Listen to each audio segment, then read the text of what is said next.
NVR. It is your main man, Vapin Minuteman, just coming right here at you on the main Vape News Network. We are just bringing to you everything that we can, as much as we can, as fast as we can. But you know what? We're going to give it to you, and we're going to lay it out for you to play it out. So stick around right here after this commercial break. We'll get right into it. So good morning!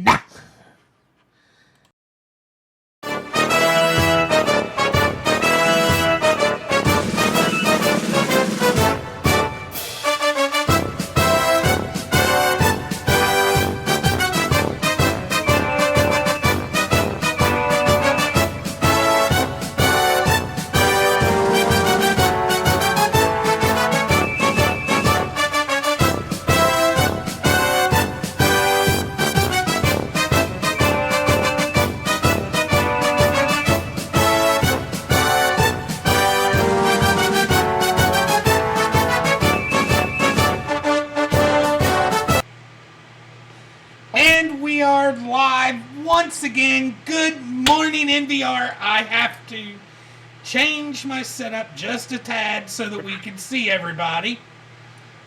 But how is everybody doing this great morning?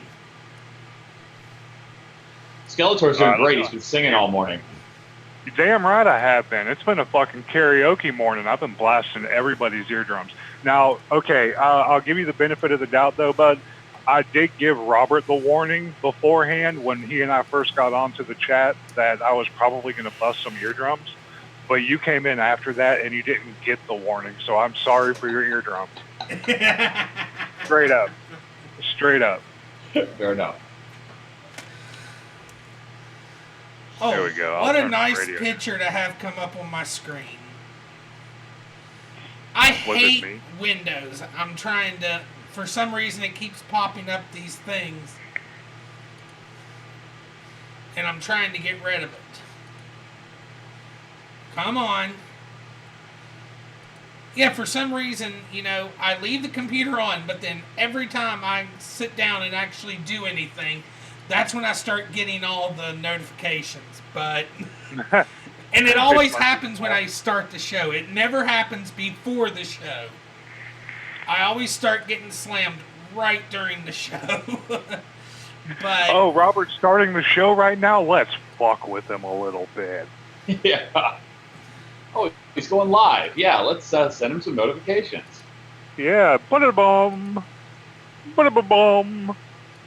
Ba-da-ba-bum. Okay, I think I just cleared them all. But we do have a great thing this morning.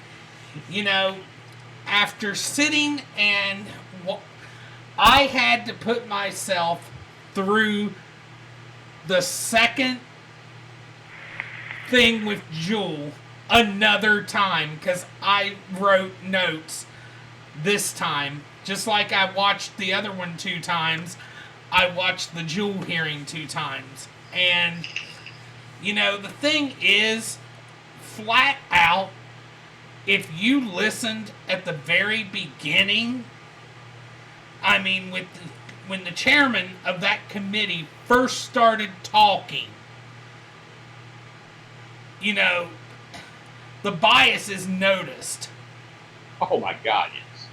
And on top of that, you know, I actually, which I am going to send out the original, I have the actual link for the original memo. Now, just to give everybody a little bit of a heads up as to what happened, there was a memo that was, before they do any meetings or anything like that, they send out a memo.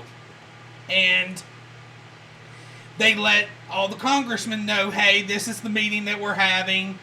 This is what time. This is where it's going to be. Well, one of the congressmen spoke up because he was like, you know, this meeting is starting 30 minutes late as it is. The memo states it's only going to be 1 panel. We only have 3 people testifying. You had 5 yesterday, and you had one panel plus had a senator. Why can't we just keep it the way the memo says and make it 1 panel? And supposedly, they had said it was on the website as 2 panels for this one discussion, whereas the memo that is on the website under this whole thing, the memo says there's only going to be 1 panel. So I just think it was one more thing to throw them off their game. Like, I they think were trying to do everything they could. And you knew that they were originally planning on both people from JUUL especially being in the same panel, because I don't know if you looked at their written responses. Their written response was together. They shared the written statement. Because if you remember, they didn't say, we want to put their written statement into the record. No, because their written statement was together. It wasn't separate. Well, and I don't know how you want to start on this or what you want to start with. Well, the first thing I want to mention is about the length of time. How long JUUL has actually been in business. Oh, yeah.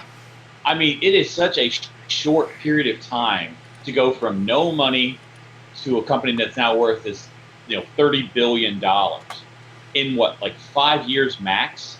Yeah. It's actually closer to 4 years. And to think that one guy could sit there and answer every question about the entire company is insanity. But I think they did that on purpose to try and discredit as much as possible. Yeah, because actually, I don't know if you caught it during the second round with Monsi's. They came flat out and said, the CEO wanted to be there, and they denied him. Yes, multiple times. I mean, that's what was sad. When they did all the hearings with Big Tobacco, who did they have? They had as many people as they could there. Absolutely. And, when have you ever seen another company that's been pulled before a hearing like this that's only been a company for less than 5 years? Yeah. And I mean, when was Big Tobacco pulled in front of a thing like this? After they'd been in business for decades. Yeah. This was something that, they break these guys over the coals, and it's like, yeah, you're going to make a few mistakes. I don't want to jump over your notes, so you bring up the I did notes just according to the time that everything happened, fine. Just like I did last time.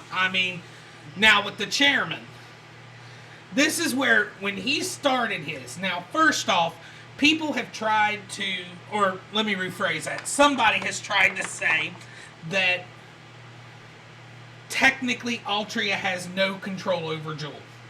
That they don't own JUUL. They admitted from under oath, because the chairman of that committee, he wanted a direct response. Altria owns 35% of JUUL, correct? And he had to say yes. Now here's the thing, because Altria has seats on their board to equal 35%, they still technically, if they could win over enough people on that board to get to 51%, they could technically, just owning 35, create a hostile takeover. I agree. Yeah, and that's Just one of the by things that owning even one of the other 35. shows that I watched had brought up. They said, they only have 35%. And that's in yes, that is technically true, but if they went over one more person, that could give them 51% they need to do whatever they need. So it's such a close margin that you have to realistically think that that's a definite possibility. And Stephen, don't be so hard on JUUL, because yes, they have a 35%. Altria has a 35% stake, but they are in it for. JUUL themselves were in it for the right reasons, if you actually sat and listened to them. And anyone that talks about how much of a stake that Altria has in JUUL, you need to start looking at the other companies that Altria has a huge stake in as well. Yeah, one of those big companies being like Nabisco. Vapor Beast. there's a lot of companies out there that have a big portion of that. So I'm not saying it's right. I hate big tobacco, as many of you guys know. But before I listened to these hearings, I was very anti-JUUL. They are the devil, blah, blah, blah. There's a lot of things that came out in this hearing that actually made me feel good about some things that JUUL is doing. Yeah. So I'm going to be the first to say that a lot of this changed my mind, and not in the way that this hearing wanted my mind to be changed. And what I thought was very funny was how they were trying to connect JUUL to Philip Morris because of the triangles and diamonds, as well as the colors. I mean, what the fuck? Yeah, every time I see a yield sign, I think about smoking some Marlboros, because there's a little bit of diamond shape. Going to the store and getting a pack of Cowboy Cups. Every time you see a stop sign, you think of going and grab. I mean, that's red, and it's got angles. Right. I mean, it has chevrons. It's red and white, yeah. And it's red and white. So do you? But if you were trying to get somebody to switch from a product like regular Mountain Dew to Diet Mountain Dew, that might be a better alternative for them. They may look similar to give people the idea that, hey, this is a product that may be similar to what you're using, but if you look into this, it's actually a much healthier alternative for you. Hey, I'm on that train too. So I'm not saying that what they were doing is they were trying to copy Marlboro. Yeah. But maybe, subconsciously they were like, hey, we want to get people off of Marlboro. Let us, give them that. And to me, that wasn't the determining factor, I think, for a lot of people being able to do that. And if you know, what was the payout for the settlement for stopping to use those images? It was nothing. They paid $0. Now, here is the thing, and Jerry brought up a thing, he was saying that he doesn't think JUUL cares for vapors, their main item sold over everything and just profit. But here's the thing.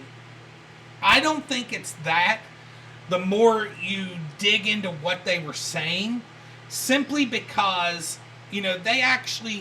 their main focus was talking about switching smokers. And when August 8th of 2016 came around, they pumped out different e-liquids in bottles, which, I've released those here on this channel. I have an image of all their e-liquids in bottles.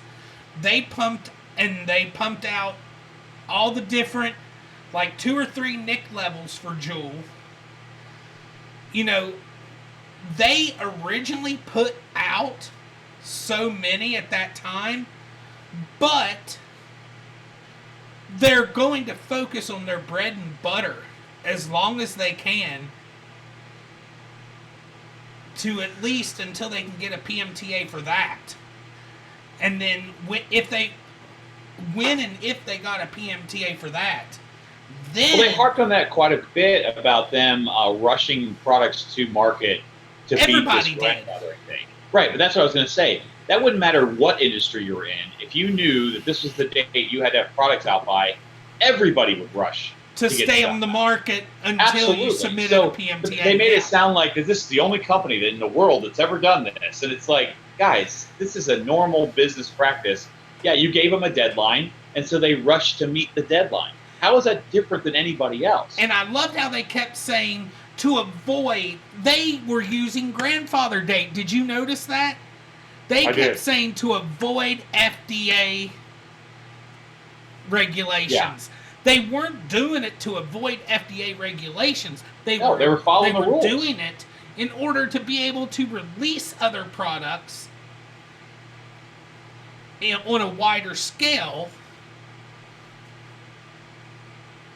later in the life of their company. I mean, how many liquid companies have recipes that they haven't released, but they already have like registration and stuff before? Well, they had released.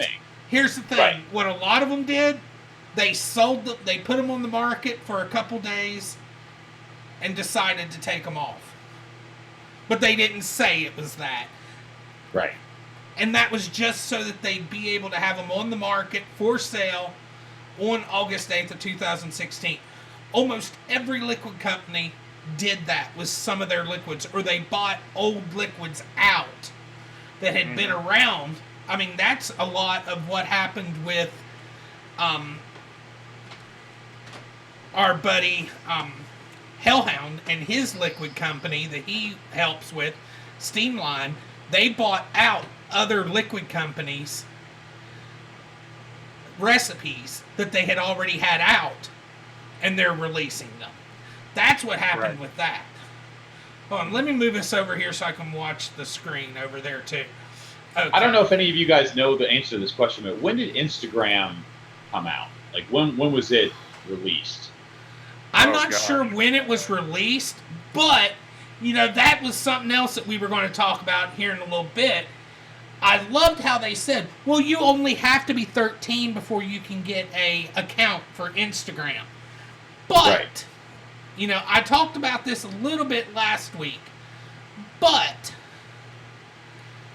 if you look at Statista, which again is a good statistics organization, they're the main people that are there for that simple program for Instagram are, but let me pull it up, that way I can give you the exact. Really? You're going to...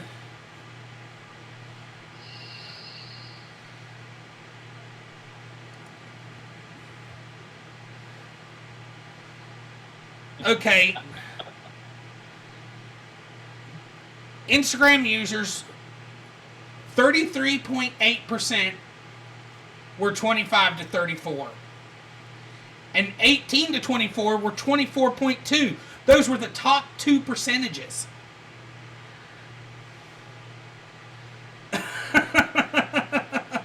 No, I agree. And they made it sound like that, you know, the majority of people that use Instagram are from ages like 13 to 18. Yeah. And that's just not true. No, not at all. I mean, I'm looking at that and I'm like, where in the world are they getting their statistics about Instagram? Same place they're getting the statistics about the youth vaping epidemic that they keep raising the number on. And 57% are, believe it or not, female. And 42.9% are male. Wait, did that equal 100? Of the ones that were actually brought up. Of those specific age groups. Mm-hmm. The top 2%. I mean, I was like, wow. And the panel was definitely not balanced. Either. No. I mean, you only had a couple of people that were actually pro this, and the majority were definitely against. With just bad information. Really bad information. Yeah, Jerry, that's right. They were trying to make shit up just to see what would stick. Because, honestly, my gut tells me that Monsi's wasn't ready for them to bring up Instagram. Because he is not their marketing person. And that's the other thing, you know. You'd think they'd want the CEO there, that he delves in everything, not the chief operating officer. No, but that's very true. I mean, even in my business, like if you had sat there and asked the owner about individual things that happen in the stores every day, he's not going to be able to answer those questions. I mean, there's a lot of things that he just wouldn't be able to just pull out of memory. Yeah. He would call one of us and ask, okay, hey, what's going on with this? Hey, what's going on with that? That's why you needed a group of people from JUUL and not just one person to answer all these questions. And then anytime he didn't have an answer for a question, they basically treated him like he was, you know, an idiot or, you know, very stupid. And it's like, guys, you know, I'm running a $30 billion company and you're asking me about an ad we ran 10 years ago, or 5 years ago. I wasn't really deeply involved in that, you know, and there were things that came up. He goes, do you realize, you know, that this thing that you're putting out is now going to allow this? And he's like, no, but thank you for telling me, because I'll look into it and see if that's really the case, because I'm not actually for that.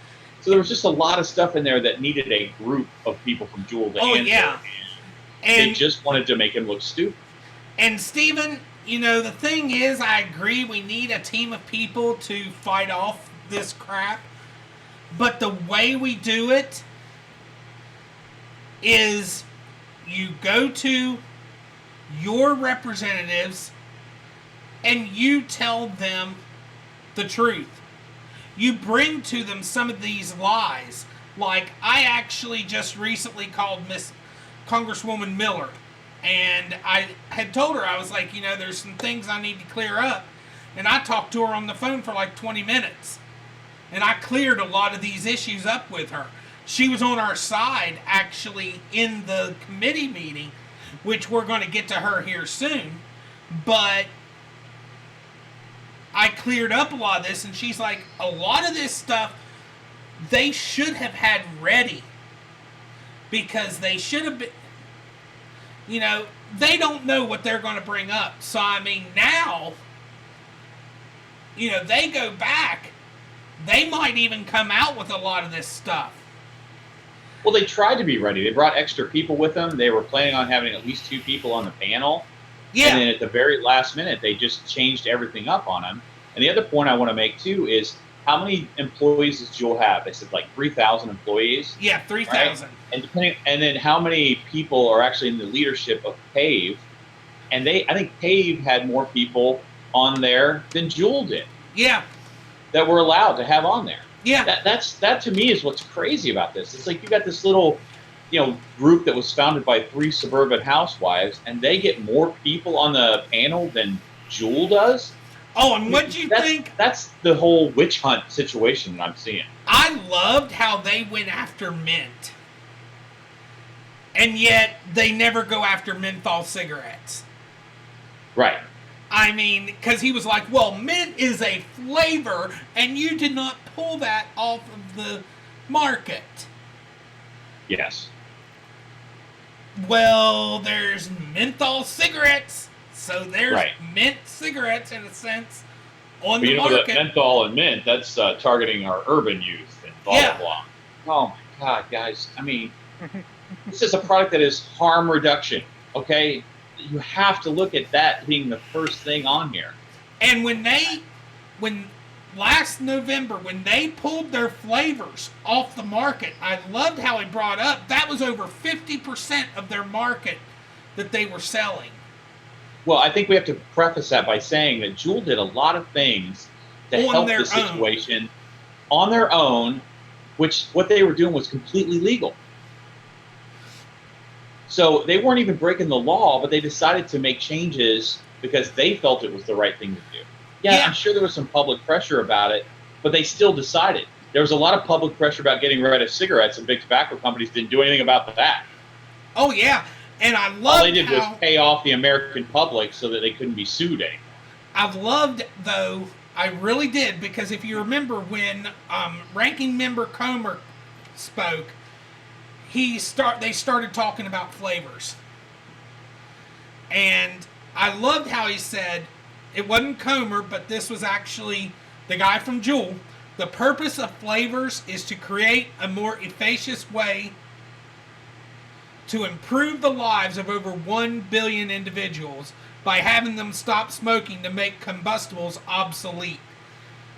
And 54% of JUUL users switch completely within I believe that was 90 days. Yeah. Or at least 30% higher with flavors. Yes. And they said when you went on to 6 months, the numbers even increased from there. Yeah. All the people that quit. Yeah. And he brought up a very good point when it came to the access of tobacco. There really has not been any evolution. There really hasn't in the access of tobacco. You walk in a convenience store, you grab you a pack of cigarettes, and you're out of there. And youth have always gotten a hold of tobacco in some way. Do I like the fact that we have to go to Tobacco 21? No. But if that is going to curb any of this with high schools, I will support it. I will, but we already have statistics that we know that ain't the case. Right, but I mean, look at Hawaii. makes it Hawaii look- implemented T21 years ago, and they have the most vapors, underage vapors. Oh, in any yeah. state. But the thing is, it's all on perception. I tell everybody this all the time. Politics is perception. If you can at least make them perceive that you're trying to help, they'll look at you a lot different. Yeah. And you notice they never fought him backing a Tobacco 21. There was a couple of them that thanked him for that. Right. That thanked JUUL for backing certain legislation. And I think their website is 21. Yeah. But yeah, and I loved when Congressman Meadows spoke, because he talked about his father dying of cancer. Yes. And the only reason why the Tobacco 21 might have a little bit of an effect, I agree with this simple fact, that if you move it from 18 to 21, you're less likely to have individuals in the school that are of age to vape. Yeah, not a lot of 21-year-old seniors. Right. Yeah. Yeah. And that's like super senior. you know, people have called them a very Only in West Virginia. people have called them very corrupt. Yes. And I'm sorry, I love this. They have given over 180,000 documents with none retracted. Or redacted. Redacted, I meant. And on top of that, Congressman Meadows spoke about, throughout the whole time he's been in Congress, they are better than most government institutions in giving them information. I mean, where's the corruption there? There isn't any. They're trying to be as open and honest about everything that they possibly can. When they make a mistake, they try and fix it quickly. But you can't grow from that size to $30 billion and not make some mistakes. It's going to happen. Exactly. But they did everything in their power to fix those mistakes as quickly as possible. And they're just raking them over the coals for it, and it's unnecessary. It really is unnecessary. So, you know, you have to always look at the big evil there, which is always money. And I have to believe that's being promoted. You know, obviously we had Big Pharma right there on stage, whether you want to believe it or not, but Tobacco-Free Kids is supported heavily by Big Pharma. So, I mean, having Matt Myers there was like, oh, God, great. Now, I have read an article that said that he said that giving nicotine gum and those kinds of things to people under the age of like 16 was no big deal. I can send you the link. I mean, it's insane. Now, he's definitely backed up from that statement, but that is something he legitimately said like in 2012. And, you know, they did bring up the potency. Yes. And, you know, I've always been against that high of a potency of nicotine. I really have. Yes. But, again, the FDA tied their hands. Yeah, They that's couldn't exactly bring right. out the 30 and the 20. You know, That's what I was going to say. they had to create a 20 for the UK. And when they created it, they couldn't release it in America for a step-down plan. Right.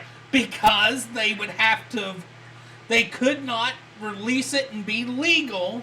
Yeah, because of the deeming rule. Yeah, absolutely. Because of the deeming rule. And, you know, that's the thing. They are being 10 times better than 90% of our vape companies out there. They are following the law more than 90 to 100% of our vape companies. It's really true. Because sad, but true. Yeah, because you get products released daily from all these other companies. JUUL has not released anything that was not out before August 8th of 2016, whether it be in that original rush to get things out and then take them off before the first of the year, or anything. So, I mean, honestly, there is nothing there that, because the FDA has caused this issue with JUUL more than anything else. Yeah. Yeah, having zero Nick JUUL pods would probably be an awesome thing for them to have. Because realistically, if you're underage and you don't want all that nicotine, but you want to still feel cool, you could use the zero. But Yeah. they were not able to put something like that out. And do you think JUUL wouldn't have done different devices with longer battery life and all kinds of other things if they'd had the ability to? They haven't done that. But you're right. Every other company out there has just said, fuck you to the gaming rule and put out whatever they wanted as much as they wanted. And, you know, one of the things they were talking about shows how little some of these know about our products, because they were talking about, they were looking at a new product for the UK at 20 milligrams that was going to be a higher voltage. Right.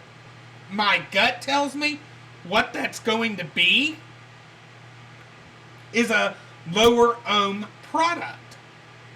It won't be a higher voltage, it'll be a higher wattage. Well, that could very well be true, but when he was asked about it, he had no idea. He had no idea what they were talking about. He's like, the way that device is set up, I can't change anything in it, or it doesn't work correctly. Right, That's but they basically do what I have got. other devices in the works. There has been releases of other devices, like they have the one that will not fire in a school area. Oh, that's wild. That they're working on. Yeah, that it's actually set up to where it would not fire in a school area. And Do we make Skeletor mad? Did he just leave? I don't know. He'd find out this wasn't Geek Out, so he decided just to go. Well, no, he knew what today was because he wanted to be here. And it was also Skeletor, funny come because back. We'll listen to you sing. nobody could understand the difference between nicotine replacement and smoking cessation. There is a huge difference there. There is. Because there are a lot of people out there that don't want to stop the act. They just don't want to smoke cigarettes. And I think that they made that point abundantly clear. They said 80% of people who smoke want to quit smoking cigarettes. They don't necessarily want to quit the action of that hand-to-mouth thing. And they don't want to quit nicotine. Worse. Yeah. Ah, there he is. I shrunk it because I didn't know if he was coming back. What's that, Skeletor? I said womp womp. For some reason, the fucking the app decided that it wanted to crash on my phone. So. Oh, wow. Yeah, oh well. Shit happens. Exactly. And Bruce, you know me. I have been against JUUL for the longest time. But this hearing changed my mind. It did. But It I disagree with their high nic level. I will always disagree with that. Yeah. And they did bring up the steady decline in tobacco sales since release. Oh, yeah. And one was, Congressman Grothman was asking about any studies comparing nicotine to traditional nicotine replacement therapies. And they brought up the study from New England Journal of Medicine about over a 2 times increase efficacy for nicotine replacement therapy over nicotine replacement therapy. And JUUL are opposite. NRT efficacy down, JUUL goes up. Well, yeah, and even the guy that talked about one of his family members quitting, but he ended up using the gum for like... After time.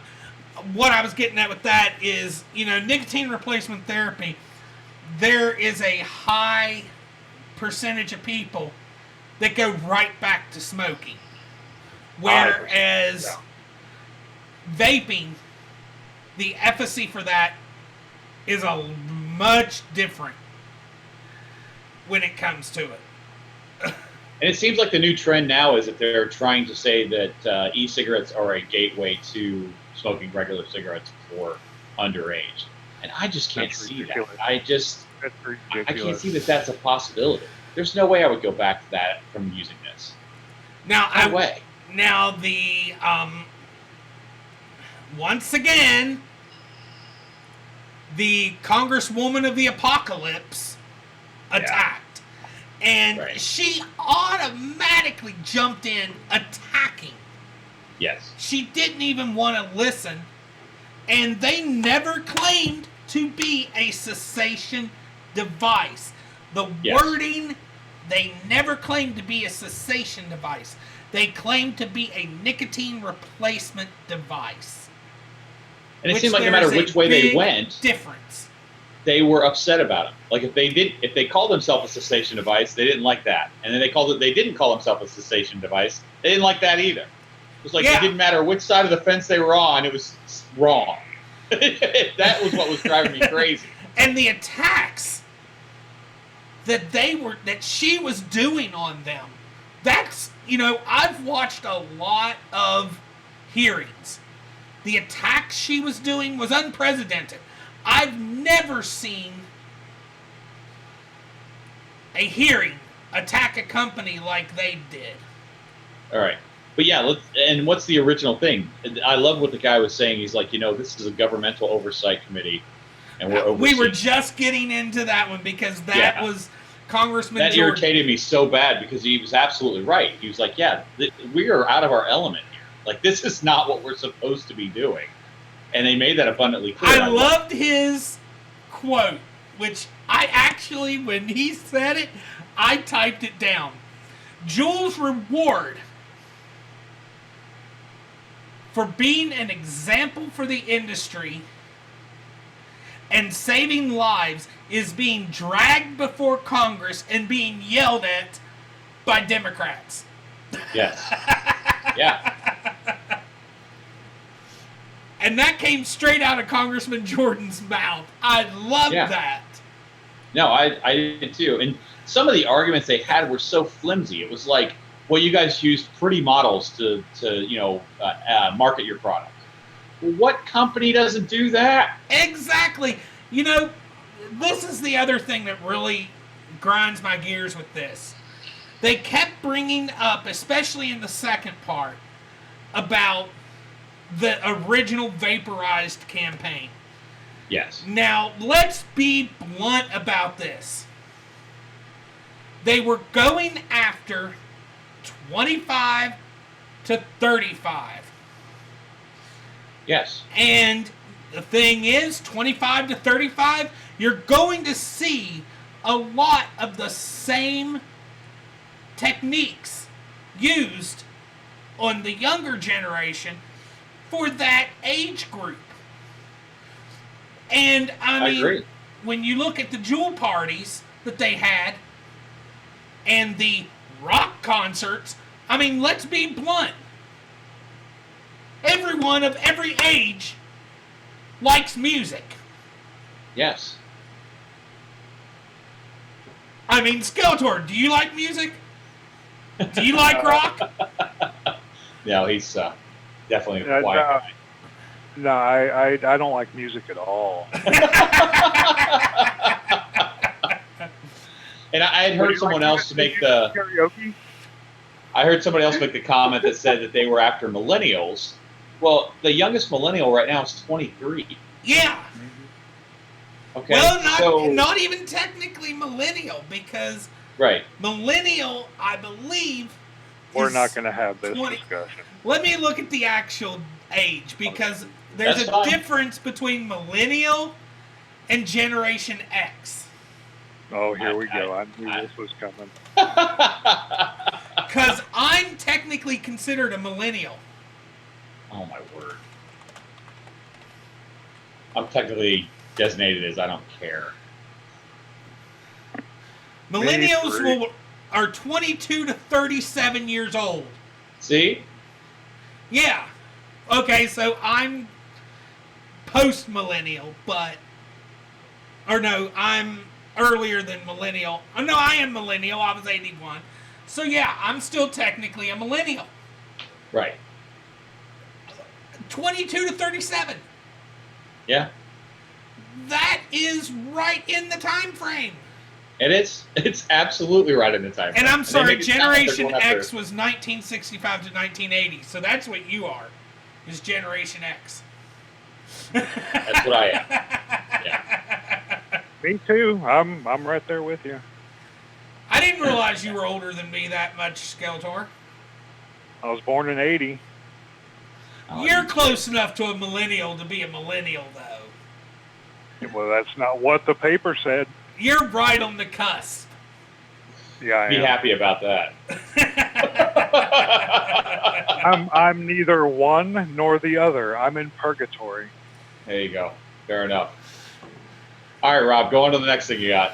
I'm a purgatorial. That's it. I'm waiting for us to get to the camps and stuff because I want to talk about that. So. Oh, trust me, I've got a nice little. I'm sure you do. That's why I'm camps. trying not to jump ahead. I'm a purgatorial. Now, I have never heard what they brought up about JUUL double dipping on that San Francisco flavor ban. I have not heard that was part of what they were trying to fight. Yeah, I never heard that either. But, it's possible it's in the language, and he didn't even know either. Yeah. So he was very concerned about that because, he doesn't want that to be the case, that's, part of that particular issue. And I bet it's going to be hard to have one without the other. Well, no, because they could still have stuff like the Virginia tobacco beans sold. Yeah.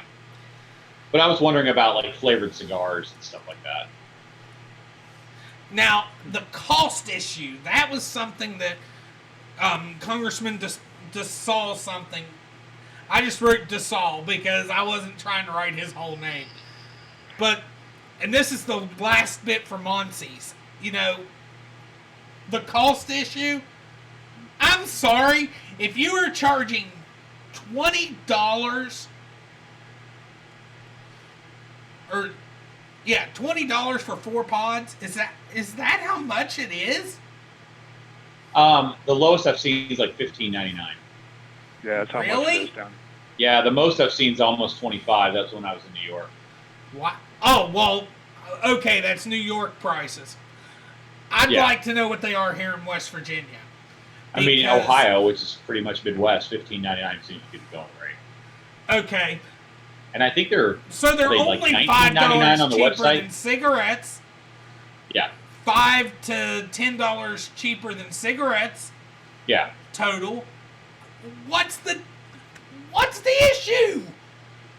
Because they were And talking it's funny. about. It felt like they went back and forth with it. If it was cheaper than tobacco, that was a problem. If it was more expensive than tobacco, it was a problem. That's what I'm saying. Every time they made an answer, it didn't matter which way they fell on whatever it was, they were wrong.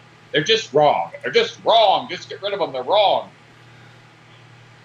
And, I loved how he was like, you are just like tobacco. You are here asking for forgiveness, not for permission.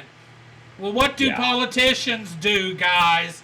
They ask for forgiveness instead of permission. They should be talking to themselves. Sorry, I should be Italian because I talk with my hands.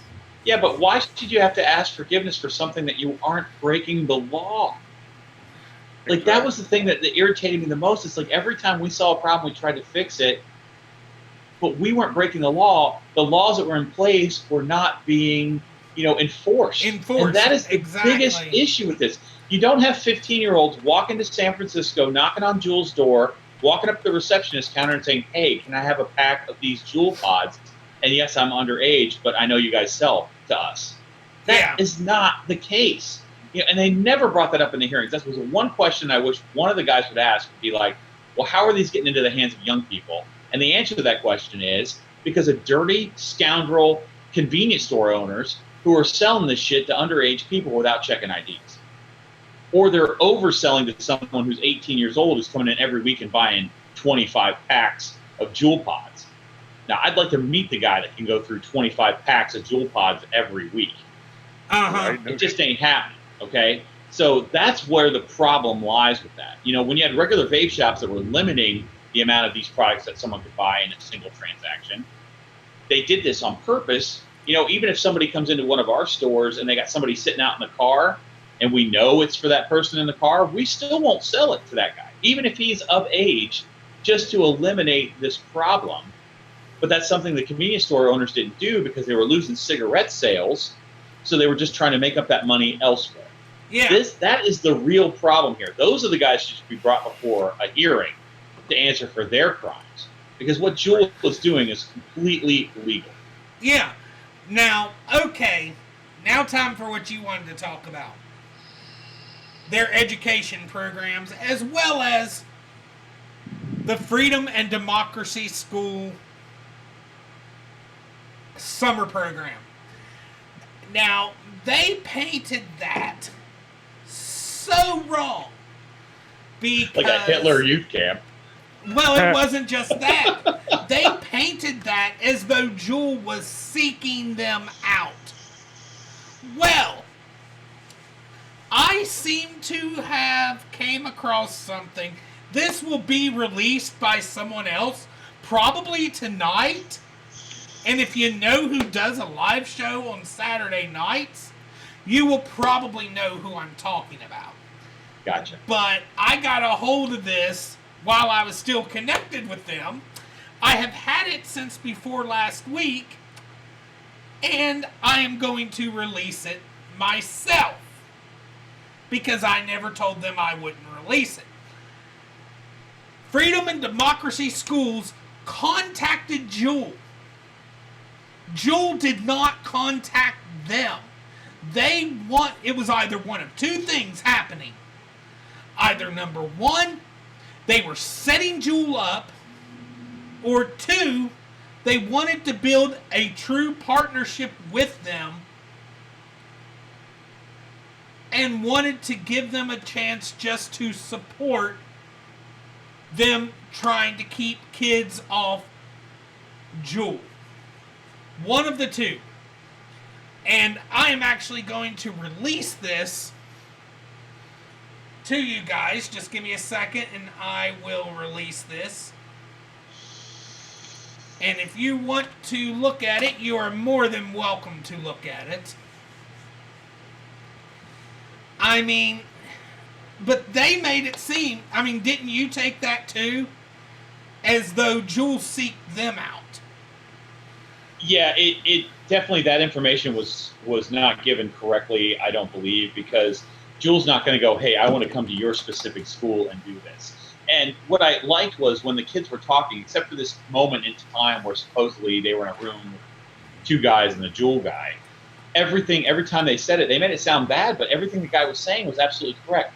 We want to give you information about this, but we want to let you know that we don't want you as a customer. This is not made for people under the age of 18. And this is a way for people who are already smoking to switch to something that is a healthier alternative to smoking cigarettes. Yeah, all of those statements are absolutely correct, and that's exactly what should have been said, no matter who's saying it.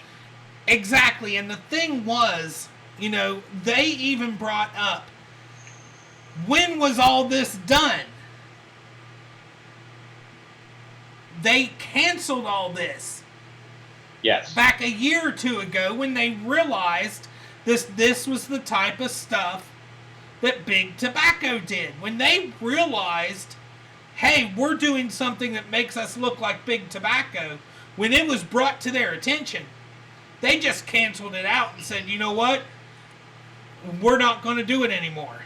We don't want to look like Big Tobacco. Which, unfortunately, is kind of a shame, because if you're looking for expert information about a product, why would you not go to the company that makes the product?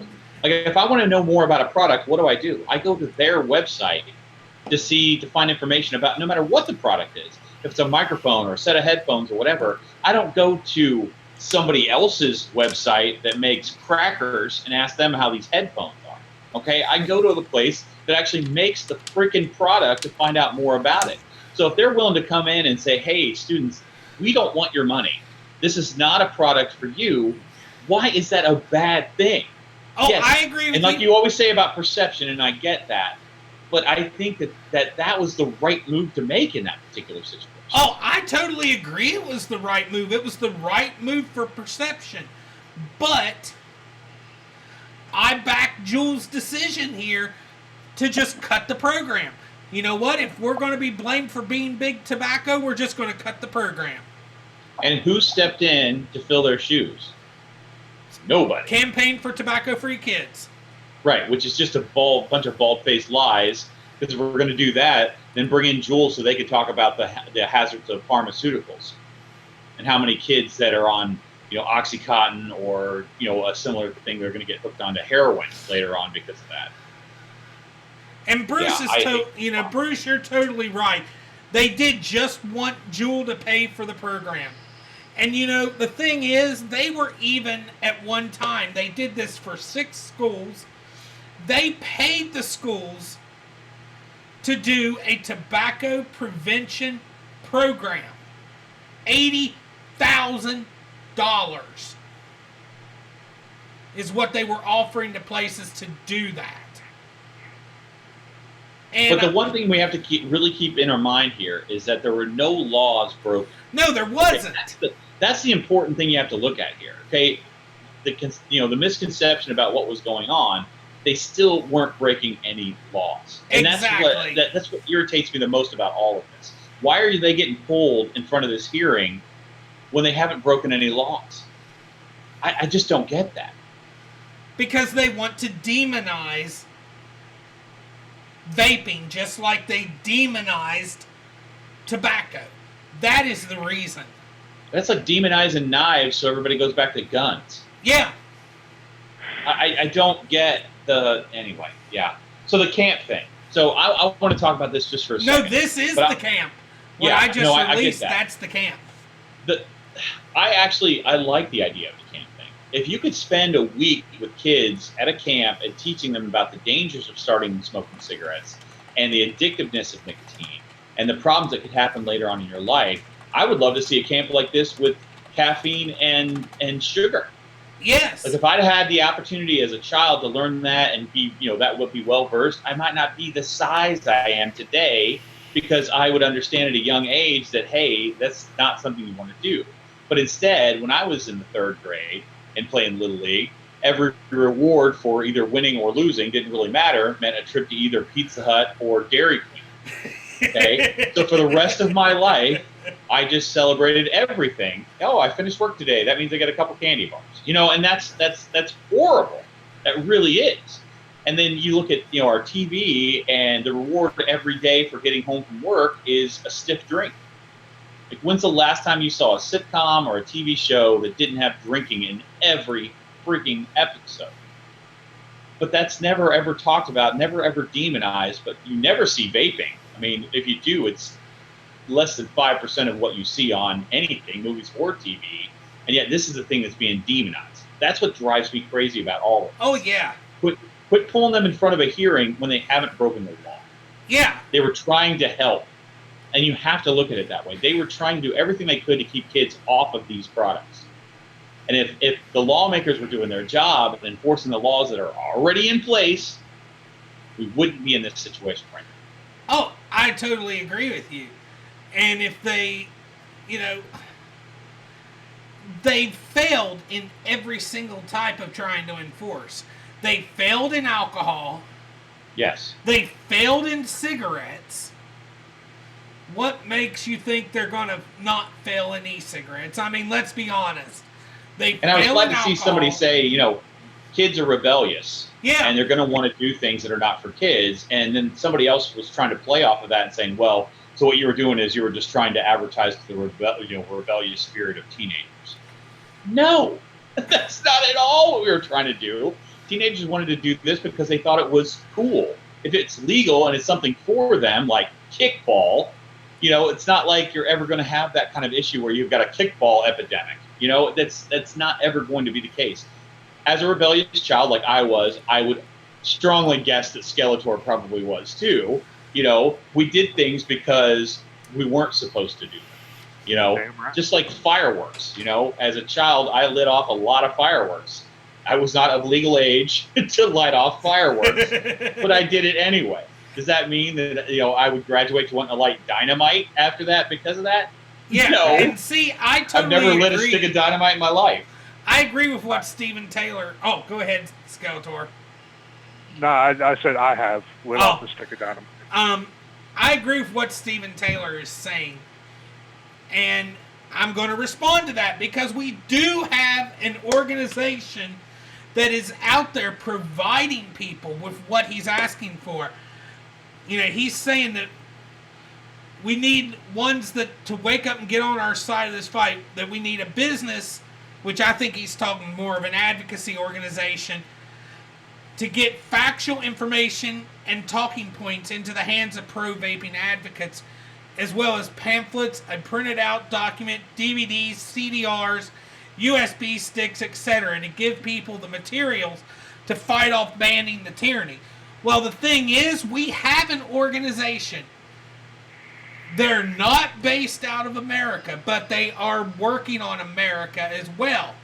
That is giving you simple information that if you as a vapor wanted, and as a voter wanted to take it to your congressman or your state senator or your U.S. senator and hand them the information, you could. And that is an organization that we here at the NVR Network strongly support, VAEP, which it should come up as one of our Nightbot deals. VAEP World is their website. You'll see it come up probably here soon because Nightbot's starting to flood with its stuff. But they are providing you with everything free of charge. Do they have a small charge for businesses if you want to be put on their map? Yes. $22, I believe it's $22 a month or $22 a year. And that's not bad to be a member. $22. It's not. And you get a printed copy of everything. And you don't even have to be a business. If you wanted to be a supporter and you wanted to support getting medical information out, you could support VAEP yourself for $22 in American cash. That's my spiel for hindsight VAEP. being 2020 with JUUL. If JUUL wanted to spend money in schools, I think it would have been a much better idea to donate money to schools to put those like fly sense type things in their bathrooms. You know, even if that's the program that they supported, because I think that would actually have a bigger influence than any of the classes. Because I listened to another video the other day, and they were talking about the DARE program. Yeah. And a lot of kids got introduced to drugs through the DARE program. Like, there were things I didn't know about until that program. It's like, oh, well, what does that do? Oh, you get these cool hallucinations. Oh, well, maybe that's something I'd want to try. You know, and that was the sad part about the DARE program. And it is known to be like one of the biggest failures. The Just Say No. See, I loved the DARE program. I loved it. Right, but it was not a success. It definitely was not a success. Like, more people that went through the DARE program actually started using drugs than did. Oh, wow. The statistics are horrible for it. I've never seen the statistics on it. So. Yeah, it's insane how bad it is. So they already know that programs like that don't work. So why would you implement it? I would much rather see JUUL donate money to the schools to be used toward actual prevention instead of to having a class. But like I said, that's hindsight. I mean, in that moment in time, they made the decision they thought was best because they had looked at some of the things that Big Tobacco had done as far as advertising and things like that to try and steer away from that. And that's what some of these people at the hearing were trying to say, is that they looked at that stuff as a way to mimic that.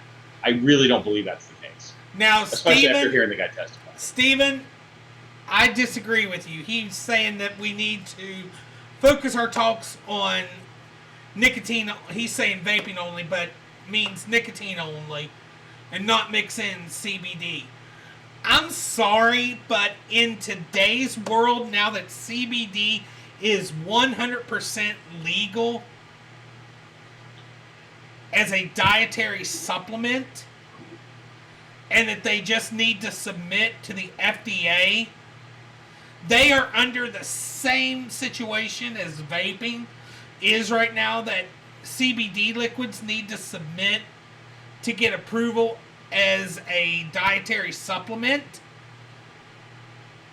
But the whole thing is CBD uses the exact same devices as we do. Yeah. CBD and nicotine are one in the same. Bottom line, when it comes to advocacy, because CBD and nicotine use the same devices. If you get the right stuff and learn how to do it, you can make your own CBD e-liquids. I mean, there is so much you can do that matches nicotine. But there are some big differences between CBD and nicotine. First one being that CBD is a non-addictive chemical. Okay, number one. Right. Number two, it's something that naturally occurs in your body already. Okay, you have an endocannabinoid system that touches every part of your whole body. Your body is hardwired to accept CBD, and it is definitely a healing thing. I'm a huge proponent of CBD. But the third and most important thing to me is that there are no age restrictions as of right now for CBD, which I think is, because I think that's exactly what, there are no side effects really to CBD. You know, you take too much CBD, you're just going to sleep. Really not much. There comes VAEPworld.com. There you go. But yes, Stephen. So I totally agree with you on THC, but CBD, I totally disagree with you. And when I say I disagree with you on CBD, I do not mean bud CBD. There is a huge difference between bud CBD that you smoke and CBD that you vape. There is a huge difference, in my opinion. Because once you do the combustion, you are then burning it. And then you have the chance of all the other chemicals. I mean, it's not against the law, so it really, you know, there is no real big difference other than how you ingest it and, of course, the carcinogens and shit like that. But, right, and that's why I'm saying, you know, vaping, I have no problem with bud CBD, but mixing bud CBD with vaping, no. That's what I'm getting at. Focus on liquid CBD, not bud CBD, when you're focused on vaping. And when you think CBD, think vapors. Yeah. Yeah, we're big into CBD now. So yeah, and I'm a huge proponent for it just because I've used this stuff for 20 years. Yeah. And it helps me. I'm not a pill guy. I just won't take them. So. But yes, so I mean, I understand your philosophy, Stephen. I really do. But knowing how much CBD helps my back and how much it helps my mom's migraines when she needs it. Exactly, J. Jerry. You know, and I'll be honest with you, I even disagree with vape reviewers reviewing CBD bud. Because they're trying harm reduction from cigarettes and then go right to something that's burning paper. And yeah, and I understand your point. I do. There's a lot of hemp wraps out there and stuff like that. But let me pose this question to you, Minuteman. If you had the choice between smoking in a pack of cigarettes and smoking a pack of CBD, which one's harm reduction? That's hard to tell because there's not been well, any... when you light that tobacco on fire, that's where you're getting those 7,000 chemicals. Right, but if you're lighting... Wow. But see, there's the thing, though. You don't know what carcinogens are coming through the paper and the bud. Unless you're using hemp. Of bud CBD. No, actually, there's been...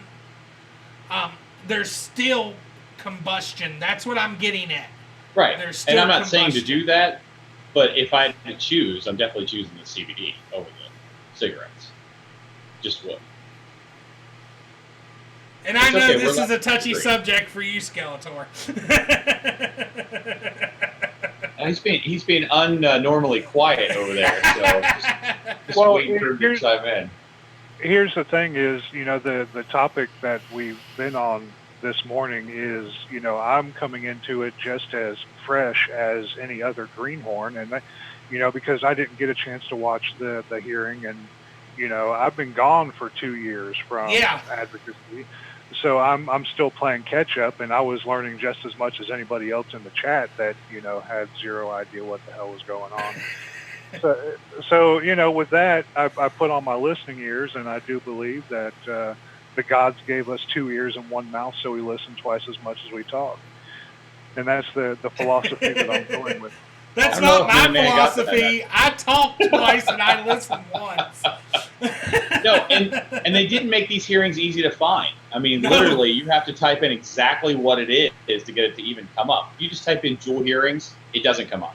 You have to type in a lot more information to actually find it. And that's why I just sent you the links. Yeah. I was like, it's going to be much easier just sending the links. It was so much harder to find them the other way because I wanted to look at something, when I was writing something else, and I was like, golly, this is hard. So I had to go back to that email and type it in exactly how it was on there and actually get it to come up.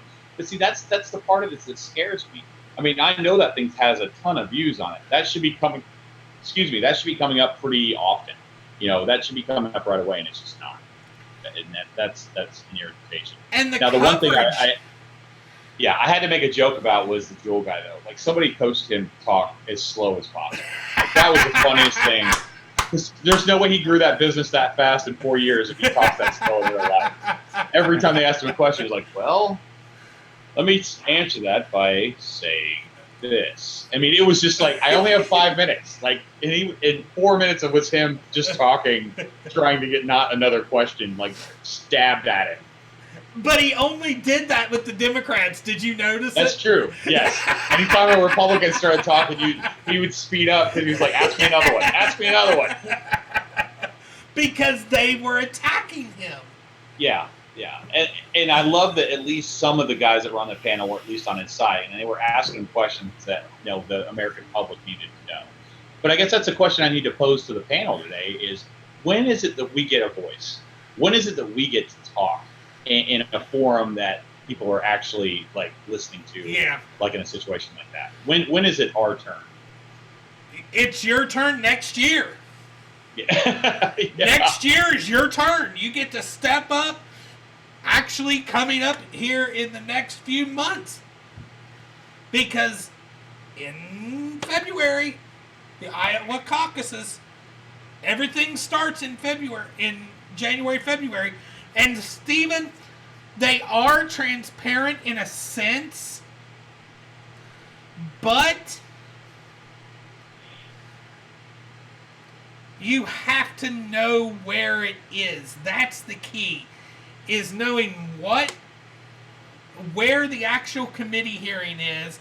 Then you have to go into that committee hearing, find the hearing. Trust me, it took me about 20 minutes just to find the hearing.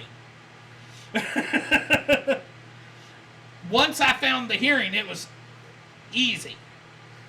And they make this stuff convoluted on purpose. There. I mean, I'll give you another example. The Ohio law that we were just dealing with. In the actual HB 166, there's like 3,000 pages, and I finally found the vape stuff on page 2,494. It was not easy to find. And they do that on purpose so people just think that the name of the bill is what's going on. Like, who the hell knows what the Scott Act is unless you actually read through the bill? And it's boring shit. It really is. These hearings are not fun to watch. No, they're not. It's some of the most dry, boring stuff you've ever looked at before. And see, that's why I try to make it funny. Oh, yeah. How many exhibits did they have? It was insane. Like 50 or 60 at least. Yeah, it was insane the number of exhibits that they wanted to produce to try and show how evil JUUL was. And it wasn't everything I saw, except for the Marlboro thing, which is a little bit specific to them, but everything else, you could have put any other product in that same spot and had exactly the same situation. Yeah. Any beer company, any alcohol company, would have had exactly the same kinds of ads, but they didn't focus on it. You know, it was all about how JUUL was addicting teenagers to nicotine, and they've done everything in their power to not do that. And it was kind of funny because Gould, here they are questioning her about 2015. And she didn't even start with the company until 2017. Yes, I love that. And she kept saying, well, I wasn't with the company at the time, but it's my understanding that this happened. You know, and I actually saw a public, I don't want to call it an apology, but one of the people from JUUL had come out and said, yes, if we had known what was going to happen, we probably never would have run those original ad campaigns. Yeah. You know, I've never heard any other company come out and say shit like that. No. I haven't even heard the tobacco companies come out and go, well, if we didn't know what was going to happen with the Camel, you know, then we probably wouldn't have started that in the beginning. They've never said that. But JUUL said, hey, if we'd have known that this was going to be the result, we never would have done this in the first place. Here are the things that we've tried to do to fix the problem after the fact. And I have to keep going back to the fact that JUUL's been in business for like 4.5 years. And they still have fixed these things in that short period of time. Oh, yeah. There's still other company out there that you've seen that with. No. How long was Alestra on the market before they finally said, okay, enough's enough? You know, enough anal leakage is enough. I guess we'll pull that stuff off the market. But there was never any apology where they were like, well, if we'd known that this was going to cause anal leakage, we probably would have never put it on the market, which is also an FDA-approved item. So Yeah. we'll add that to the end of that. Yes. Yes, it was. And they kept asking JUUL about scientific studies. Okay, well, number one, like I said, they've been in business for 4.5 years. But number two, they're not a scientific organization. You know, why hasn't the government done scientific research technically, on the JUUL or another company? Let's be totally transparent. We are totally transparent. Technically, we have to include PAX Labs when they were PAX Labs, and that was back in 2007. So about 12 years, but still. No, but what I'm saying is what he kept bringing up was that, you know, well, there have been studies about vaping as a whole, which, why would they target one company? Yeah. I mean, you don't look at soft drinks and just target Coca-Cola. And you know, I if loved you're going to how look at soft drinks, you're going to look at everything. I loved how when they were talking about it, when he would bring up the Royal College of Physicians, they'd be like, and you know, that was actually using lower nicotine levels. Yes. As though it would make a difference. Honestly, it might make minuscule difference being nic salts. Minuscule. Yeah. And I know that you have a problem with the nicotine level that's in the JUUL cartridge.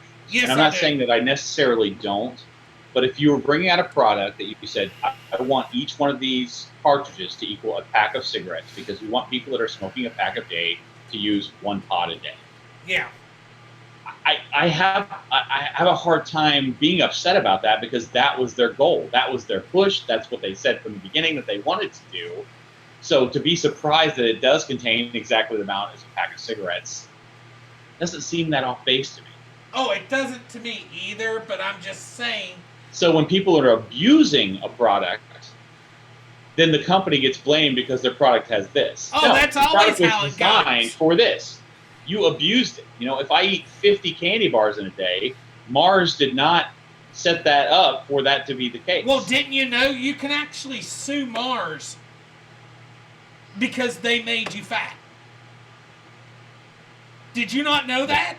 I didn't know that, but that's just totally wrong. I mean, you can sue. I mean, let's be blunt. McDonald's. They sell you can hot sue. coffee. You don't necessarily get to win. No, this is actually one that won. Oh they sold someone hot coffee. They they spilled spilled it it on themselves. That's a completely. If you actually look into that, you don't want to say what you're getting ready to say because that and is. they won the case You got to look because into that case. they spilled hot coffee on themselves, not knowing the coffee was hot. I mean, But McDonald's would not pay for that woman's medical bills. Okay, they absolutely refused to. So she had no other choice but to go out. She didn't have enough insurance to cover that stuff. Look into that case more because that is one of those misnomer cases throughout history that if you look into it, you'll change your mind about it. Just like we're changing our mind about JUUL. Let's wrap that all back around. Nice Because- segue. Yes, because 4 weeks ago, you and I would have sat here and called JUUL the devil. Yeah. And then today we changed our mind because we got more information. And that's an important thing to talk about. As the American people get more information about vaping, that's what's going to change their mind about it. And see, Steven's bringing in a good point. You know, he's saying we need to get VAEP to put together packages. Well, for one, they already have the information on their website. And they've said it's free for anybody to use. But certain groups in the community, when they heard about VAEP, they got butthurt because they're from Canada. Yeah. And but here's the thing. Go ahead. Finish up because I got to. The whole thing is the science behind it is intercontinental. You know, they're using European science. They're using American science. They're using science from all over. So why not use that same information that is using everything that we tell people, give them a quick and easy. That's why they have the paperwork on the site. That's why if you're going to talk to your state legislator or to talk to your congressman, you need to go on VAEP, download some of the information, find one or two things that really go after your congressman and say, look, these are the issues. This is where the health benefits are. We technically cannot, that the industry cannot claim these health benefits, but I am claiming these health benefits. This is the research. Have a look at this and hand them one or two pages off of VAEP's website talking about some of the health benefits and let them know about VAEP, that it is ran by nurses. And actually, I'm trying, I haven't gotten a response yet, but there is a orthodontist that actually came flat out. He quit smoking using vape. Yes. Another person in his office quit smoking using vape. And he actually did three videos. One about the negative effects of vaping, one about the positives, and then compared vaping to the IQOS, which is a little higher on the scale of risk. Yes. He did, the other two amazing videos were great. And he flat out said, if you're smoking, I'd rather you vape, but if you don't smoke, don't start vaping. Don't start. I'd rather you not do either of them, but if you need to do one or the other, vape. He flat out said it. As a doctor. Yes. So, but I'm going to go back to this. I totally agree with everything that you're saying 100%. All right. But the thing that I've been pushing for the last couple of months is that we need a spokesperson. We need a celebrity that people will actually listen to. And I brought this up months ago, and everybody was shooting me down about it. And now some of the reviewers are coming around saying this is what we need. And I'm going to give you a perfect example. There's a Dave Navarro interview where the guy says, this vaping thing, this is just a hoax. And he shuts him down right away. Dave Navarro says, no, this actually helped me 100% to stop smoking. And I don't even vape anymore because that's what I wanted to do. I wanted to quit that 100%. We need a celebrity spokesperson. We need somebody who is currently a vapor, who has quit smoking, someone like Samuel L. that can get on there and provide this information, but it needs to be somebody that people will listen to. It doesn't matter how much this information is true.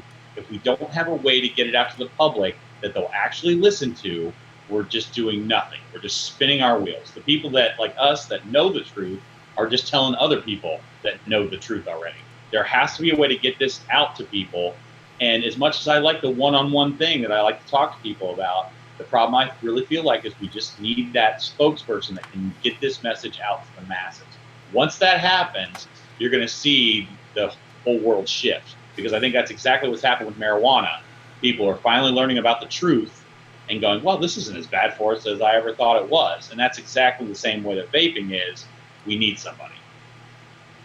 Now, just so everybody knows, the link I just posted in chat, that is actually the link to go to Dr. Nemeth's YouTube and watch his IQOS versus vaping versus smoking. I don't know why I've got the hiccups now. You're just so excited. It's just coming out everywhere. But just drink through it. Woo! Now, Skeletor, I heard you chiming in on that. Who do you think the spokesperson would be? I know you watched the Dave Navarro thing. Yeah, I did see the Dave Navarro thing, and that was actually really cool to watch. And here's the thing is, there are a bunch of celebrities that do vape. You know, yes. we've seen the pictures. You know, Leo. we've seen reviews. We've seen, you know, the fact that there are a lot of celebrities that quit smoking cigarettes due to vaping. However, there is still so much stigma attached to vaping because they're trying to ostracize vaping the way they did smoking because they're putting it in the same category, blah blah blah, bullshit.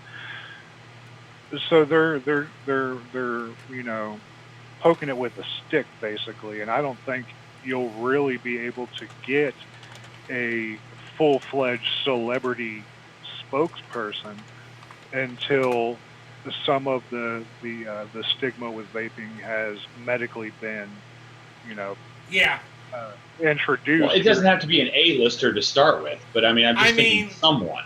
In all honesty,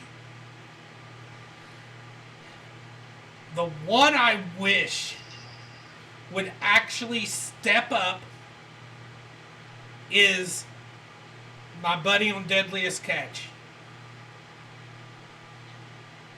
I don't watch that show. He has his own vape shop. Yeah. But he doesn't vape on the boat. Because for one, if he took his vape on the boat, it'd be destroyed. Yeah, it'd be soaked. But there has been people on the boat vaping. Yeah. Okay. Multiple times. I mean, actually, I don't think he vapes anymore. I think he went back to smoking because I think last time I watched it, he was smoking. But a couple of the captains, you've actually a few seasons ago, one of the captains that left the show and gave up his captainship, he was vaping on a tube neck. Yeah. The brave soul there. Well, if you know what the hell you're doing, you're fine. You just gotta know what the hell you're doing. Well, he's a captain. He's in the... Yeah, but I mean, still, like, wow. Okay. I mean, I saw Sophie do a review in a swimming pool, so I guess anything's possible. I wonder if I got any mail. That's the one good part about my desk being right here. I can look out the door or out the window when the mail comes. So anything else on your list there? No, we actually went through the whole thing in an hour. Okay. Yeah. Hour and a half. So, yeah, it just, if you want to watch it, you should. But I will tell you, if you've got high blood pressure, you may want to take pills before you do, because it's just one of these things where you see them, it's just an attack is really all it is. All they wanted to do was just they weren't trying to actually get real information. They weren't looking for information they didn't already have. It was just like, let us tell you how nasty and bad you are. And to do that 2-panel thing at the very last minute was just another chess move to try and throw them off their game. It was just bad. And like I said, I'm not one of those guys out there that's going to say I'm a full-fledged proponent for JUUL. This has changed my mind about their operating procedures quite a bit. Now, there is a few things I'm going to be that we're going to talk about next week, though, because I did send myself, because I just haven't had time to really look into it. You know what I mean? Yeah, no, I got you. So I'll branch off into another subject here real quick. Conventions.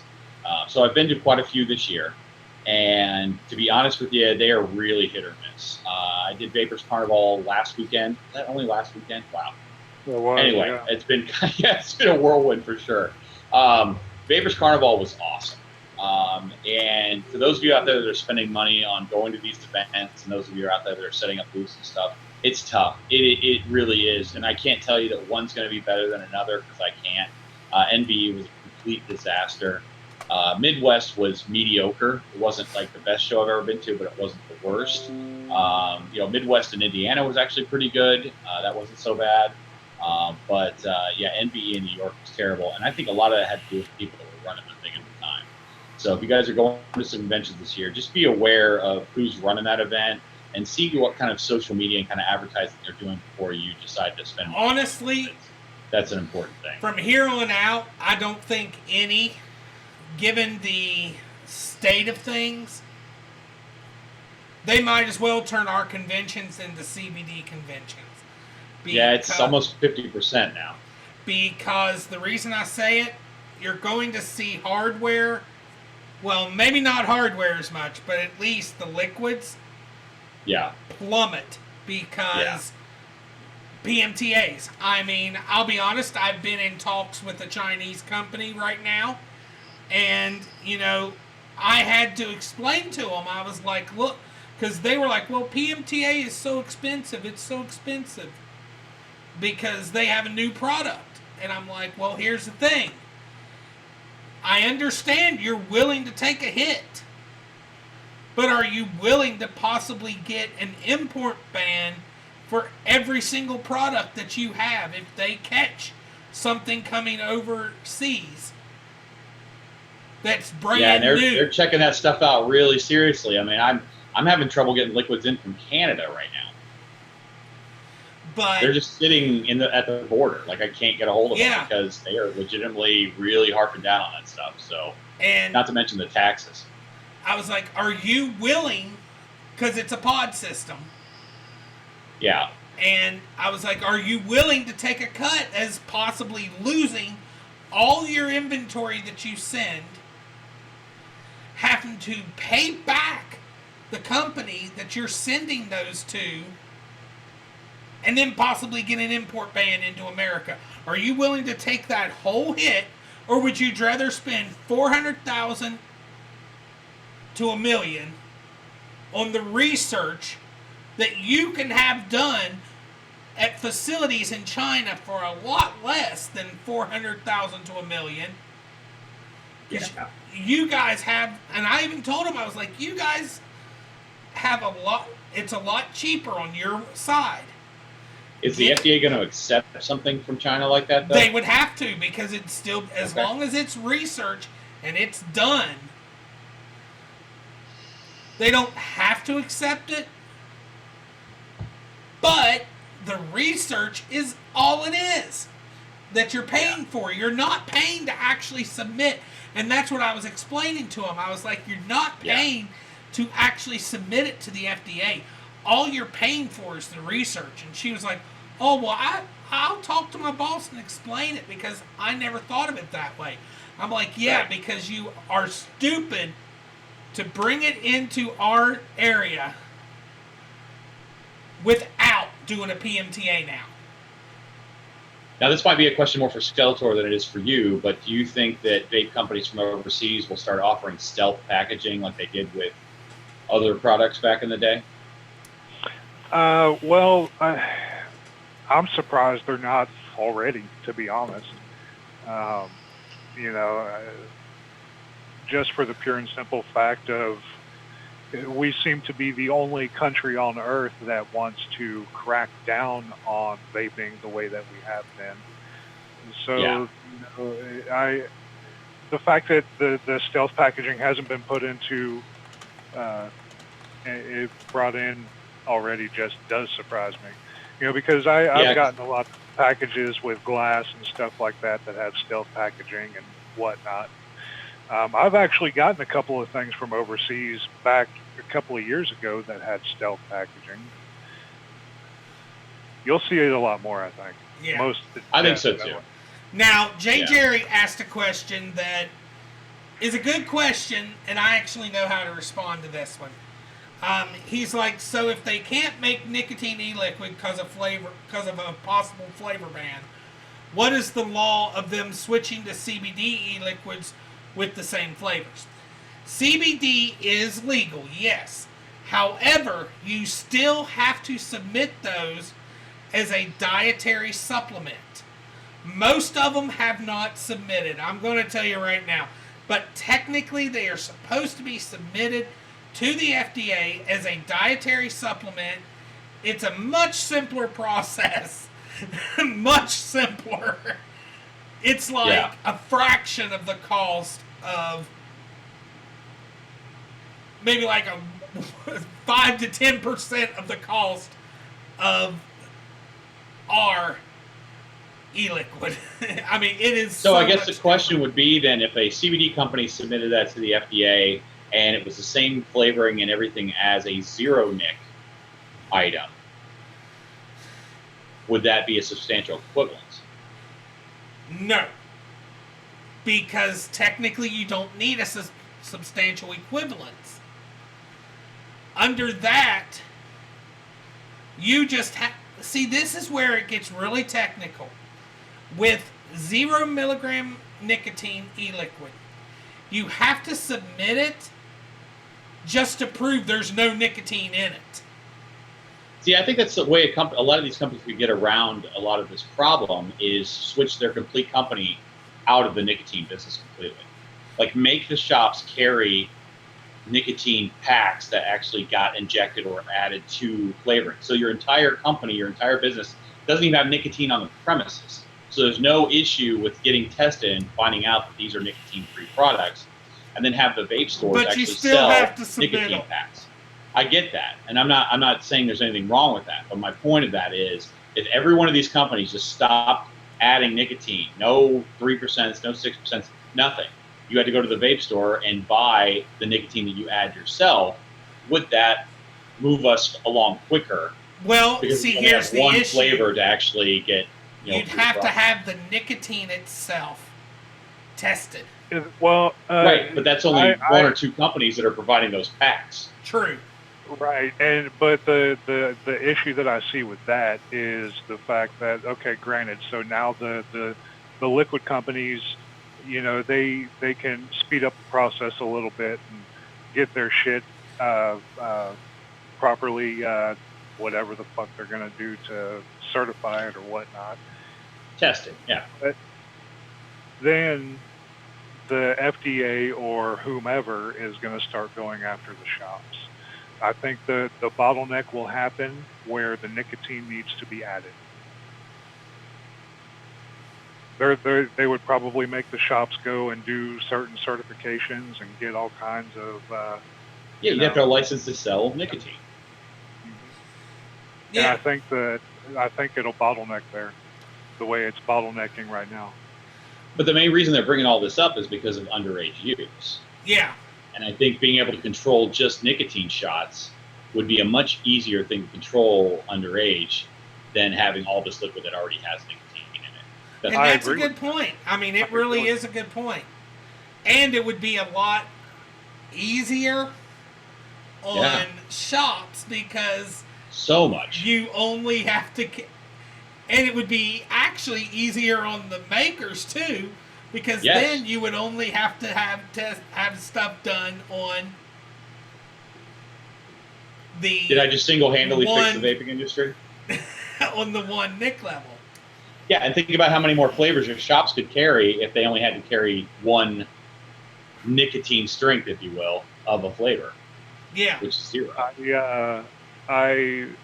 What about the overall change in the flavor of the juice? You know, you've got juice makers that make, you know, say, well, just for shits and giggles, let's use unicorn milk.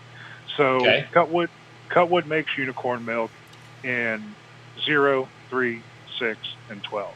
Yeah. Okay. So what if the percentages of the flavoring differs for the percentages of the nicotine? It should not because of the PG, but because of how the strength of the nicotine will at that point change the flavor of the juice. And I see your point with that, but I honestly don't care. And in all honesty, it shouldn't change it because, you know, I have made liquid like crazy. That's a risk I'm willing to take. And you I guess should I should never have to sacrifice your flavors by adding or subtracting flavor just to cover your nicotine. If you're doing that, you're using some crappy ass nicotine. Well, no, it's the fact of whether or not you're using VG or PG nicotine, to be quite honest. That could be, yeah. But I think that would give a person like me who I may like a certain flavor, but because the nicotine that they use in that at their company makes me not like that flavor. Yeah. Or if I found a nicotine that I liked in everything, then I would actually like that flavor because I'm adding the nicotine style that I like, which would be more of a PG base. Yeah. But if you like the throat hit, then use a PG based nicotine to add, and you're going to get more of your throat hit with that. I think that gives the consumer much more control over what they like and can kind of customize it to what they like instead of right now, which is just like, well, whatever type they use, that's what I have to live with. Yeah. Mm-hmm. But Well, that's a valid point. yeah, I mean, that's a good point. The only thing that would suck is what good is e-liquid without hardware?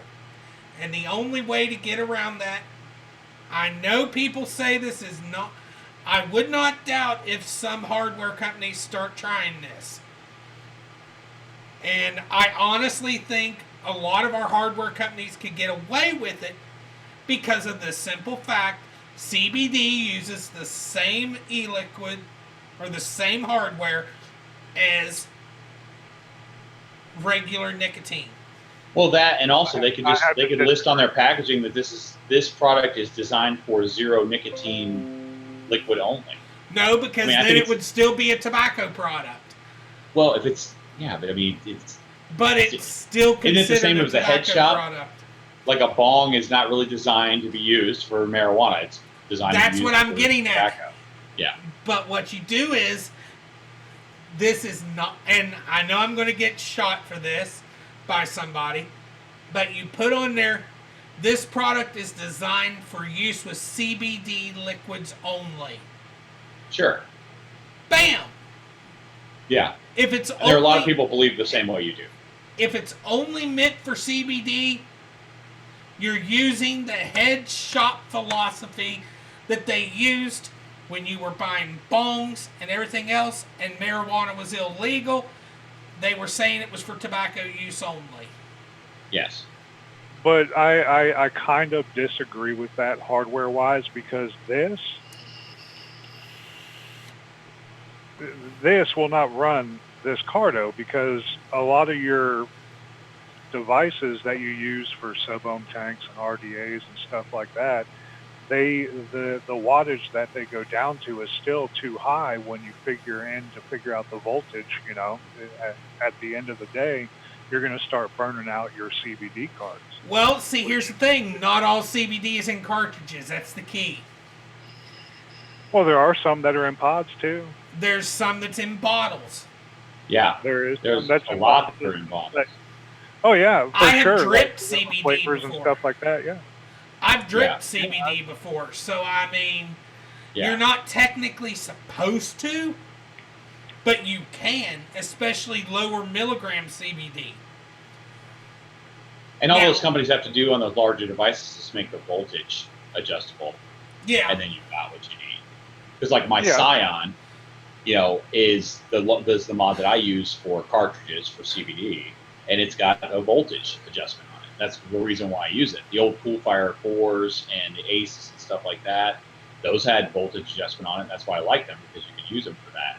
Now, I can still run one on my Aegis, but you're right. You have to kind of watch the wattage and just, look at the voltage that it's actually. I mean, in all honesty, but you can do it.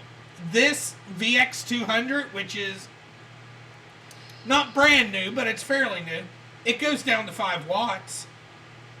Yeah, but the voltage is the most important thing. So at 5 watts, what kind of voltage is it saying that it's running? Well, it depends on what coil you have. Yeah. So as long as you... I used MPV, what was it, 20 watt until I got my D pods, and because it had a voltage adjustment, and it was perfect. But that's the biggest thing that I've noticed with friends of mine that have put the cardos on top of regular mods, we'll call them, instead of your alternative mod devices, is they were burning out a lot of carts because of the voltage.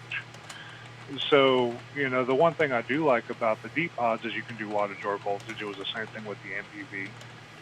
I'm pretty sure that it was, if I'm not mistaken, it was the same for the iTaste. But, you have all the other devices nowadays, like the discrete and the flow key and, your other cardo devices that have your 3-click, 3 settings of voltage, and that's what it's made for.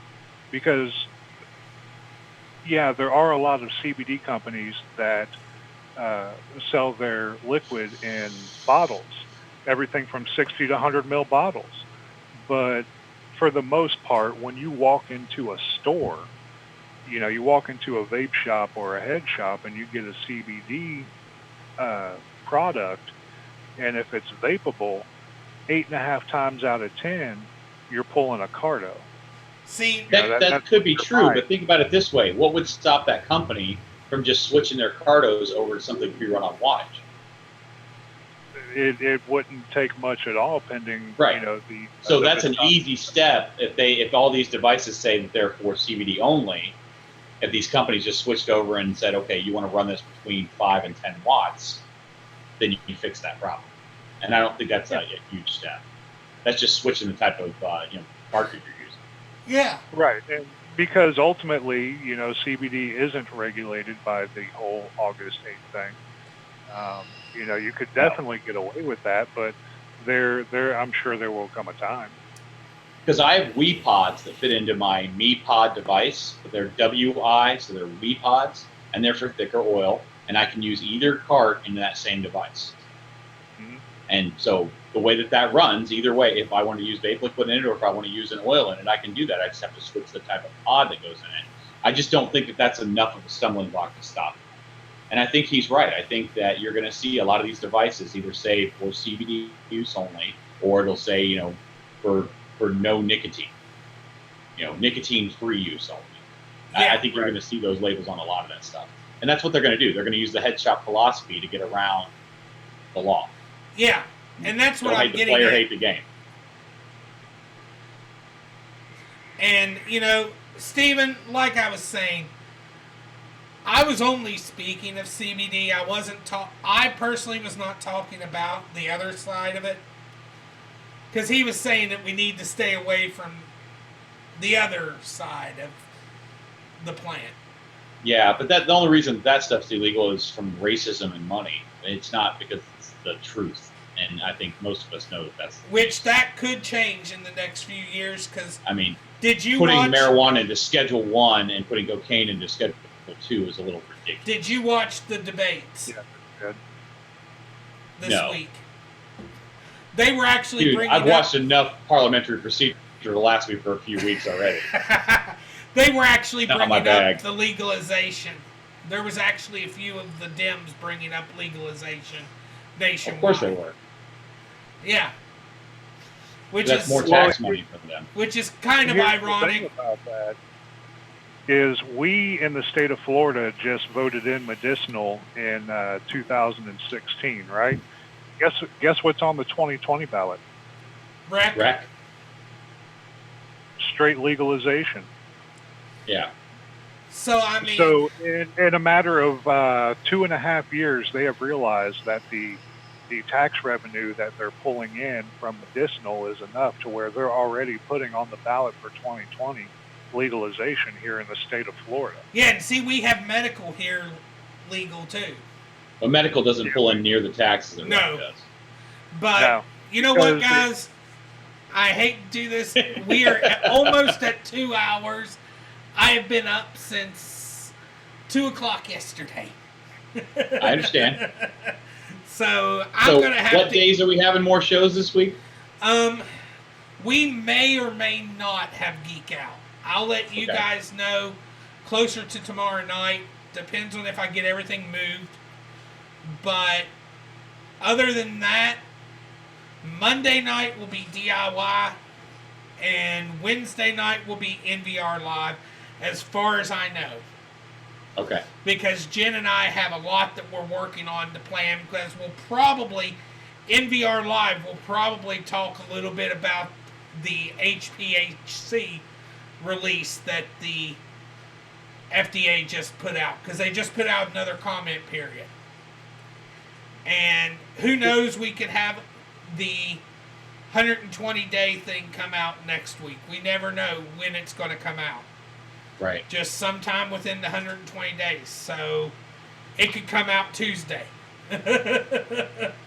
Now, Steve said something in the chat real quick that I would just really briefly like to touch on. He goes, whatever's still that marijuana stigma, there is stigma on marijuana. We need not be involved with that issue, or, essentially he says take it to another platform, not ours. Well, I see I see his point when he says that. However, the platforms are different right now. The platforms for vaping and CBD were at one point in time different, but not now. Right. Eventually, THC, CBD, and nicotine, that vapable, are all going to eventually be on the same platform. So it's not that I disagree with what he's saying. I'm just saying get ready for it. Yeah.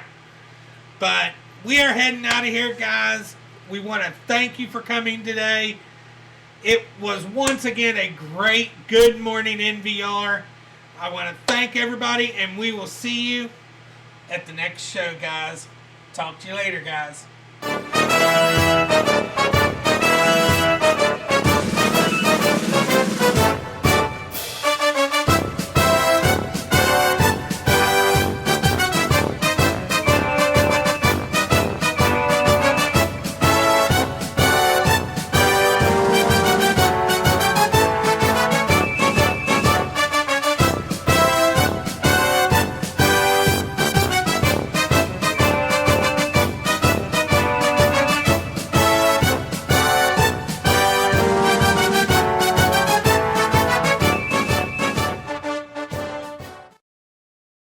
If you like what you've seen here, there's much more to come. Just click one of the two boxes up here in the corner. And you know what? If you've liked it, make sure to subscribe. Just click the little button right there. Talk to you later, guys.